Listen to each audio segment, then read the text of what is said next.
Margaret Thatcher said, socialism's great until you run out of everyone else's money, other people's money. Well, what Andrew Cuomo said is that if he had $959 million, he'd give it to Elon Musk in tax credits, because that's exactly what he did. And I bring that up to you to say that it's often a question of whether you have the willingness to spend that money to benefit working class people. That was a pretty good response there to Martha McCallum from Zohran Mamdani, who went into the Fox's den or whatever. I thought that was a good response, bringing it back to Cuomo and the way that he has sold out New Yorkers to just hand over huge quantities of money to wealthy people. But I also think, like, I don't want to, he doesn't need tips from me, but if like they tee you up with socialism is great until you run out of other people's money, I would say capitalism is great until you run out of the poor's money. Because all it is you steal their labor and then eventually you redistribute their wealth to yourself. You accumulate more and more and then realize that isn't actually a sustainable way to run an economy. But that said, I know Zohran Mamdani does not need to be taking on capitalism on Fox these days. Instead, he's content to take on Cuomo. That's the mission of the day, and I appreciate it. He did really well overall. In fact, he did so well that Fox host kind of complimented him even amidst his criticisms of Donald Trump. Take a look.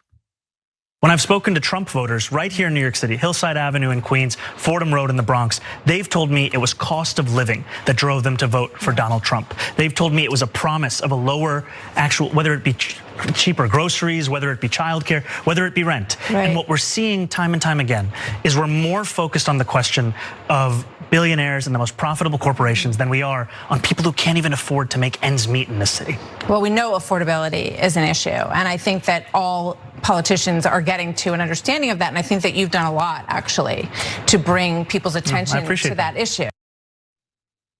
That was like a weirdly nice moment in a Fox interview right there. I mean, I know Martha McCallum's not like Greg Gutfeld or whatever, but still, that was a pretty nice moment. And Mamdani had nice moments of his own.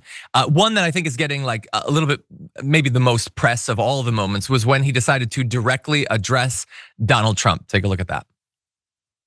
You spoke about President Trump, and he may be watching right now. And I just want to speak directly to the president, which is that I will not be a mayor like Mayor Adams, who will call you to figure out how to stay out of jail. I won't be a disgraced governor like Andrew Cuomo, who will call you to ask how to win this election. I can do those things on my own. I will, however, be a mayor who's ready to speak at any time to lower the cost of living. That's the way that I'm going to lead this city. That's the partnership I want to build, not only with Washington, D.C., but anyone across this country. I think it's important because too often the focus on the needs of working class Americans, working class New Yorkers are put to the side as we talk more and more about the very kinds of corrupt politicians like Andrew Cuomo that delivered us into this kind of crisis.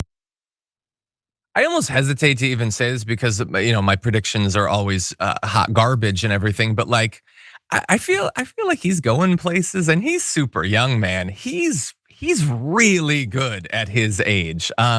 Top tier, I think, among Democrats nationally, not just like a New York thing. Like, they say like Chuck Schumer should be afraid of AOC. Maybe he shouldn't just be afraid of AOC. I'm just saying. But anyway, I thought that he really made the most of that appearance on Fox. He is a master at staying on message. And as he's staying on message and talking about affordability, talking about prices and everything, constantly hitting Cuomo, also hitting Donald Trump right there. And he's right to do so considering the constant threats that Trump has been making against New York City if Mamdani wins, which Trump has reiterated recently, saying that he's going to cut off federal funding if the people of New York choose a candidate he disagrees with, which is probably a blade that can cut both ways. Maybe Florida has a governor that we disagree with at some point under a Democratic president. Maybe we just screw over the entirety of Florida. Is that a game, MAGA, that you want to play? But anyway, Mamdani did a great job, I think. Yaz, what did you make of it? Yeah, I mean, we were just talking about in the last story about the bench, right?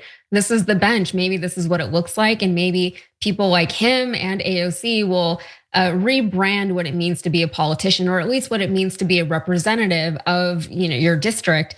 So people, are more encouraged. I don't have to be an old man to be a politician. I don't have to be an old man to be in Congress. I can be a young whatever I am and have a shot at this. And I will say, being a politician, after I tried to encourage people to run for office, it does seem very, very hard. It seems very difficult. It does seem at times to be a thankless job, but you do have to have a lot going on, right? You have to know your policies, you have to be intelligent about it, you have to know what you're selling to the people, you have to be able to speak on so many different topics intelligently, but then you also have to do the public facing side of things, right? You have to be able to go on these talk shows and to speak directly to the things that you're trying to promote while also dodging the things that they're trying to throw at you. And that is no easy task, right? Anybody who can do that, I am always very, very impressed with them. Zohran Mamdani is, yeah, I would say he's maybe even better than AOC at doing that. And he has less experience in the public eye doing, especially doing interviews with that could be contentious potentially, like on Fox News. So very impressive. And yeah, it looks like this mayor race is going to go in his favor, but let's say it doesn't. He does for sure have a future somewhere else. And also there was that time when Kamala Harris didn't want to outwardly endorse Zohran Mamdani because of course she wouldn't. And what she kept saying was, you know what, there's other stuff going on around the country. You know, there's more besides New York City. I know New York thinks that everything's about them, but there's a lot going on. Let's look at like Louisiana or whatever she said. And she's right, you know, like not everything revolves around New York City, but at the same time, like it's very obvious what she was doing. And she doesn't want to align herself with the progressive, but she also doesn't want it to look as though the future of the progressive part of the Democratic Party is progressive, and that the future is people like Zohran Mamdani, and that just the possibility that someone like Zohran Mamdani can win the mayoral race in the biggest city in the country, one of the biggest cities in the world, is very, very scary for the Democrats. And I think for leftists, that should be incredibly encouraging, because now if there's a time to pounce, it's probably now.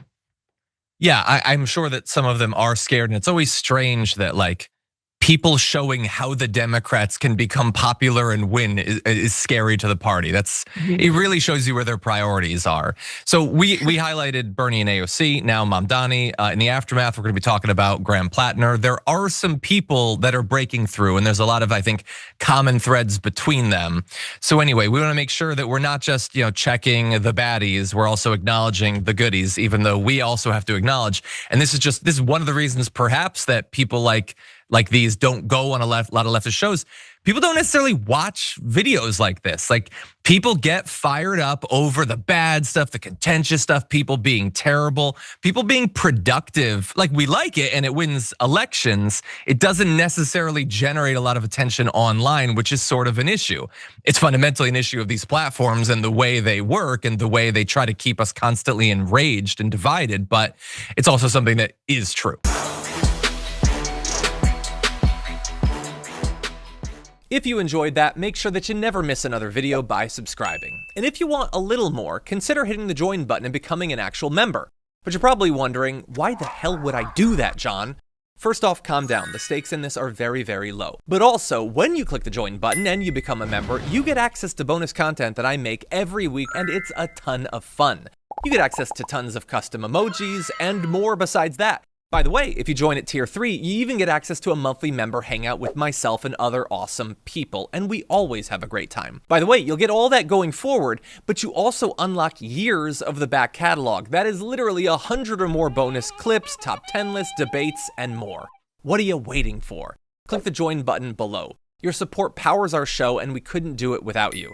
Or at the very least, I wouldn't really want to try. Viewers like you keep me here. So thank you in advance for joining.